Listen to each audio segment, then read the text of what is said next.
Hari Om welcome back to Hanidhwani YouTube channel. Sunday morning ಬ್ರೇಕ್ಫಾಸ್ಟ್‌ಗೋಸ್ಕರ ಚೌಚೌಬಾತ್ ಅಥವಾ ಕೇಸರಿಬಾತ್ ಉಪ್ಪಿಟ್ಟು ಅಂತ ಹೇಳ್ತಾರಲ್ವ, ಅದನ್ನು ಮಾಡ್ತಾ ಇದ್ದೀನಿ. ಸೊ ಕೇಸರಿಬಾತ್ ಮಾಡೋದಕ್ಕೆ ಚಿರೋಟಿ ರವೆ ತೊಗೊಂಡಿದ್ದೀನಿ. ಅದಕ್ಕೆ ತುಪ್ಪ ಹಾಕ್ಕೊಂಡು ಸ್ವಲ್ಪ ಫ್ರೈ ಮಾಡ್ಕೊಳ್ತಾ ಇದ್ದೀನಿ. ಇದು ರೆಡ್ ಕಲರ್ ಅಂದರೆ ಬ್ರೌನ್ ಕಲರ್ ಆಗೋದಿಲ್ಲ ರವೆ. ಸೊ ನೋಡಿಕೊಂಡು ಸ್ವಲ್ಪ ಘಮ ಬರುತ್ತೆ ಹುರಿದಾಗ, ಆ ಫ್ಲೇವರ್ ಬಂದಾಗ ನಿಮಗೆ ಇಳಿಸ್ಬಿಡಿ. ನೆಕ್ಸ್ಟ್ ಅದೇ ಸೇಮ್ ಪ್ಯಾನಲ್ಲೇ ದಪ್ಪ ರವೆ ಅಥವಾ ಬನ್ಸಿ ರವೆ ಅಂತಾರಲ್ಲ, ಅದನ್ನು ಹುರ್ಕೊಳ್ತಾ ಇದ್ದೀನಿ ಉಪ್ಪಿಟ್ಟು ಮಾಡೋದಕ್ಕೋಸ್ಕರ. ಇದಕ್ಕೆ ಸ್ವಲ್ಪ ಆಯಿಲ್ ಹಾಕ್ಕೊಂಡು ಒಂದು ಅರ್ಧ ಟೀ ಸ್ಪೂನಷ್ಟು ಆಯಿಲ್ ಹಾಕ್ಕೊಂಡು ಫ್ರೈ ಮಾಡ್ಕೊಳ್ತೀನಿ.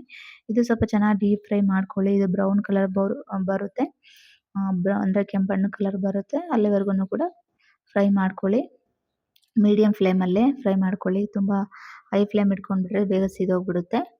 ಅದಾದಮೇಲೆ ನಾನು ಕೇಸರಿಬಾತ್ಗೋಸ್ಕರ ಸಕ್ಕರೆ ನೀರು ರೆಡಿ ಮಾಡ್ಕೊಳ್ತಾ ಇದ್ದೀನಿ. ಇದಕ್ಕೆ 3 ಲೋಟ ನೀರು ಹಾಕ್ಕೊಳ್ತಾ ಇದ್ದೀನಿ. 3 ಲೋಟ ನೀರಕ್ಕೆ 2 ಚಿಕ್ಕ ಲೋಟ ಸಕ್ಕರೆಯನ್ನು ಹಾಕ್ಕೊಂಡು ಕುದಿಸ್ಕೋಬೇಕು. ಸೊ ಇದು ಸಕ್ಕರೆ ಪಾಕ ರೆಡಿ ಆಗಿದ್ರೆ, ಈ ಸಕ್ಕರೆ ಪಾಕ ಕುದಿಯುವಾಗ ಹುರ್ಕೊಂಡಿರೋವಂಥ ನೀವು ಫ್ರೈ ಮಾಡ್ಕೊಂಡಿರೋ ರವೆನ ಹಾಕ್ಕೊಂಡ್ರೆ ಕೇಸರಿಬಾತ್ ರೆಡಿ ಆಗುತ್ತೆ. ಹಾಗೆ ನಾನು ಉಪ್ಪಿಟ್ಟಿಗೋಸ್ಕರ ಈರುಳ್ಳಿ, ಟೊಮ್ಯಾಟೊ ಮತ್ತು ಹಸಿಮೆಣಸಿಕಾಯನ್ನು ಕಟ್ ಮಾಡ್ಕೊಳ್ತಾ ಇದ್ದೀನಿ. ಈರುಳ್ಳಿ ನಾನು ಸ್ಲೈಸಸ್ಸೇ ಮಾಡ್ಕೊಳ್ಳೋದು ಎಲ್ಲ ತಿಂಡಿಗೂ ಆಲ್ಮೋಸ್ಟಲ್ಲು. ಇಲ್ಲಿ ಟೊಮೆಟೊ ಆ್ಯಡ್ ಮಾಡ್ಬೋದು, ಟೊಮೆಟೊ ಬೇಡ ಅಂತಂದರೆ ನೀವು ಲೆಮನ್ ಕೂಡ ಆ್ಯಡ್ ಮಾಡ್ಕೋಬೋದು. ಸೊ ಈಗ ಇಲ್ಲಿ ನೀರು ಚೆನ್ನಾಗಿ ಕುದೀತಾ ಇದೆ. ಇದಕ್ಕೆ ಹುರ್ಕೊಂಡಿರೋವಂಥ ಚಿರೋಟಿ ರವೆನ ಹಾಕ್ಕೊಳ್ಳಿ. ನಿಧಾನಕ್ಕೆ ಸ್ಲೋ ಆಗಿ ಹಾಕ್ಕೊಳ್ಳಿ. ಅದು ಹಾಕ್ಕೊಳ್ಳುವಾಗ ತಿರುಗಿಸ್ತಾನೆ ಹಾಕ್ಕೋಬೇಕು, ಇಲ್ಲಾಂದರೆ ಗಂಟಾಗುತ್ತೆ. ಅದಾದಮೇಲೆ ಕೇಸರಿ ಕಲರ್ ಹಾಕ್ಕೊಂಡು, ಇದು ಅಷ್ಟು ಕಲರ್ ಕೇಸರಿ ಇರಲಿಲ್ಲ, ಸ್ವಲ್ಪ ಯೆಲ್ಲೋಯಿಶ್ ಕಲರ್ ಇತ್ತು, ಹಾಕ್ಕೊಂಡಿದ್ದೀನಿ. ಅದನ್ನೇ ಹಾಕ್ಕೊಂಡ್ಬಿಟ್ಟು ಚೆನ್ನಾಗಿ ತಿರುಗಿಸ್ಕೊಳ್ಳಿ. ಸ್ಟವ್ ಆಫ್ ಮಾಡ್ಕೊಳ್ಳಿ. ನೀವು ರವೆ ಹಾಕ್ಕೋಬೇಕಾದ್ರೆ ಸ್ವಲ್ಪ ಲೋ ಫ್ಲೇಮಲ್ಲಿ ಇಟ್ಕೊಂಡೇ ಹಾಕ್ಕೊಳ್ಳಿ, ಇಲ್ಲಾಂದರೆ ಬೇಗ ಮುದ್ದೆ ಮುದ್ದೆ ಥರ ಆಗೋಗ್ಬಿಡುತ್ತೆ. ಅಂದರೆ ಚೆನ್ನಾಗಿ ತಿರುಗಿಸ್ತಾನೆ ಹಾಕ್ಕೋಬೇಕಾಗುತ್ತೆ. ಅದಾದಮೇಲೆ ಕೇಸರಿಬಾತ್ಗೋಸ್ಕರ ತುಪ್ಪ ಹಾಕ್ಕೊಂಡು ಕ್ಯಾಶ್ಯೂಸ್ ಮತ್ತು ರೈಸಿನ್ಸನ್ನು ನಾನು ಹುರ್ಕೊಳ್ತಾ ಇದ್ದೀನಿ. ದ್ರಾಕ್ಷಿ ಮತ್ತು ಗೋಡಂಬಿಯನ್ನು ಗೋಲ್ಡಿಶ್ ಕಲರ್ ಬರೋವರೆಗೂ ಹುರ್ಕೊಂಡು ಆ್ಯಡ್ ಮಾಡಿಕೊಂಡ್ರೆ ಸ್ವೀಟ್ ರೆಡಿ ಆಯಿತು, ಅಂದರೆ ಕೇಸರಿಬಾತ್ ರೆಡಿ ಆಯಿತು. ಯಾವಾಗಲೂ ಬಿಸಿ ಬಿಸಿ ತಿನ್ನಬೇಕು ಕೇಸರಿಬಾತ್ ಉಪ್ಪಿಟ್ಟು, ತುಂಬ ಚೆನ್ನಾಗಿರುತ್ತೆ. ಹಾಗೆ ಈ ಕಡೆ ನಾನು ಉಪ್ಪಿಟ್ಟಿಗೋಸ್ಕರ ಒಗ್ಗರಣೆಗೋಸ್ಕರ ಒಂದು 3 ರಿಂದ 4 ಟೀ ಸ್ಪೂನಷ್ಟು ಆಯಿಲ್ ಹಾಕ್ಕೊಂಡಿದ್ದೀನಿ. ಅದಕ್ಕೆ ಸಾಸಿವೆ, ಜೀರಿಗೆ ಮತ್ತು ಕರಿಬೇವು ಒಂದು 10 ಎಲೆ ಹಾಕ್ಕೊಂಡಿದ್ದೀನಿ. ಹಾಗೆ ಶೇಂಗಾ ಬೀಜ ಆ್ಯಡ್ ಮಾಡ್ಕೊಳ್ತಾ ಇದ್ದೀನಿ. ಶೇಂಗಾ ಬೀಜನ ಆ್ಯಡ್ ಮಾಡ್ಕೊಳ್ತಾ ಇದ್ದೀನಿ. ಮತ್ತು ಕೆಲವೊಬ್ಬರು ಕಡಲೆಬೇಳೆ, ಉದ್ದಿನಬೇಳೆ ಎಲ್ಲ ಆ್ಯಡ್ ಮಾಡ್ಕೊಳ್ತಾರೆ. ಬೇಕಂದರೆ ಆ್ಯಡ್ ಮಾಡ್ಕೊಳ್ಳಿ, ಇಲ್ಲಾಂದರೆ ಪರವಾಗಿಲ್ಲ. ಸೊ ನಾನು ಮಾತ್ರ ಇಷ್ಟೇ ಹಾಕೋದು, ಪೀನಟ್ಸ್ ಮಾತ್ರ ಹಾಕ್ಕೊಳ್ಳೋದು. ಸೊ ಅದಾದಮೇಲೆ ಹಸಿಮೆಣಸಿಕಾಯಿ ಹಾಕ್ಕೊಂಡಿದ್ದೀನಿ, ಒಂದು 5 ರಿಂದ 6. ಹಾಗೆ ಈರುಳ್ಳಿ ಹಾಕ್ಕೊಂಡು ಮತ್ತು ಟೊಮೆಟೊ ಹಾಕ್ಕೊಂಡು ಸ್ವಲ್ಪ ಚೆನ್ನಾಗಿ ಮೆತ್ತಗೆ ಡೀಪ್ ಫ್ರೈ ಮಾಡಿಕೊಂಡು ನೀರು ಹಾಕ್ಕೊಳ್ಳಿ. ಅದಾದಮೇಲೆ ನೀರು ಕುದಿಯೋಕ್ಕೆ ಸ್ಟಾರ್ಟ್ ಆದಮೇಲೆ ರವೆ ಹಾಕ್ಕೊಂಡ್ರೆ ಉಪ್ಪಿಟ್ಟು ರೆಡಿ ಆಗುತ್ತೆ.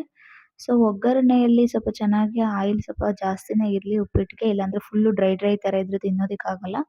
ಉಪ್ಪಿಟ್ಟು ಕೆಲವೊಬ್ರು ತುಂಬ ಜನ ಇಷ್ಟಪಡಲ್ಲ, ಬಟ್ ಫ್ರೈ ಮಾಡಿ ಸ್ವಲ್ಪ ಆಯಿಲ್ ಮುಂದೆ ಮಾಡಿದ್ರೆ ಉಪ್ಪಿಟ್ಟು ಚೆನ್ನಾಗಿರುತ್ತೆ. ಹಾಗೆ ಕೇಸರಿಬಾತ್ ಜೊತೆಗೆ ನೀವು ಉಪ್ಪಿಟ್ಟು ಮಾಡಿದ್ರೆ ಸ್ವಲ್ಪ ಉಪ್ಪಿಟ್ಟು ಖಾರನೇ ಇರಬೇಕು, ಇಲ್ಲ ಅಂತಂದರೆ ಅದು ಸ್ವೀಟ್ ಆಗಿರುತ್ತಲ್ವ, ಇದು ಸ್ವಲ್ಪ ಖಾರ ಕಮ್ಮಿ ಇದ್ದರೆ ತಿನ್ನೋದಕ್ಕಾಗಲ್ಲ. ಸೊ ಸ್ವಲ್ಪ ಖಾರ ಮುಂದೆ ಮಾಡಿ ಉಪ್ಪಿಟ್ಟನ್ನು ಮಾಡಿ, ಹಾಗಾದರೆ ಅದು ಸ್ವೀಟು ಇದು ಖಾರ ಚೆನ್ನಾಗಿ ತಿನ್ನೋಕ್ಕೆ ಚೆನ್ನಾಗಿರುತ್ತೆ.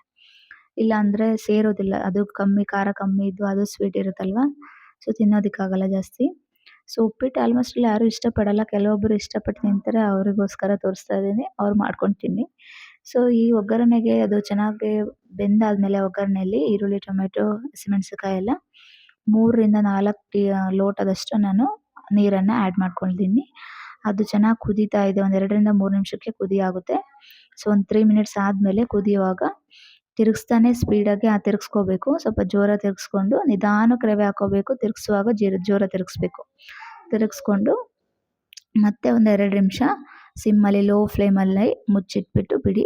ಸೊ ಉಪ್ಪಿಟ್ಟು ರೆಡಿ ಆಗುತ್ತೆ. ಅದಾದಮೇಲೆ ಮೇಲೆ ಕೊತ್ತಂಬರಿ ಸೊಪ್ಪು ಹಾಕ್ಕೊಂಡ್ರೆ ರೆಡಿ ಆಯಿತು ಉಪ್ಪಿಟ್ಟು. ಸೊ ಈಗ ಟೇಸ್ಟಿಯಾಗಿರುವಂಥ ಹೆಲ್ದಿಯಾಗಿರುವಂಥ ಬೇಗ ಮಾಡ್ಬೋದಂಥ ಉಪ್ಪಿಟ್ಟು ಮತ್ತು ಕೇಸರಿಬಾತ್ ರೆಡಿ ಆಯಿತು. ನೀವು ಒಮ್ಮೆ ಟ್ರೈ ಮಾಡಿ ನೋಡಿ, ಹಾಗೆ ಮರೀದೆ ಸಬ್ಸ್ಕ್ರೈಬ್ ಮಾಡಿ.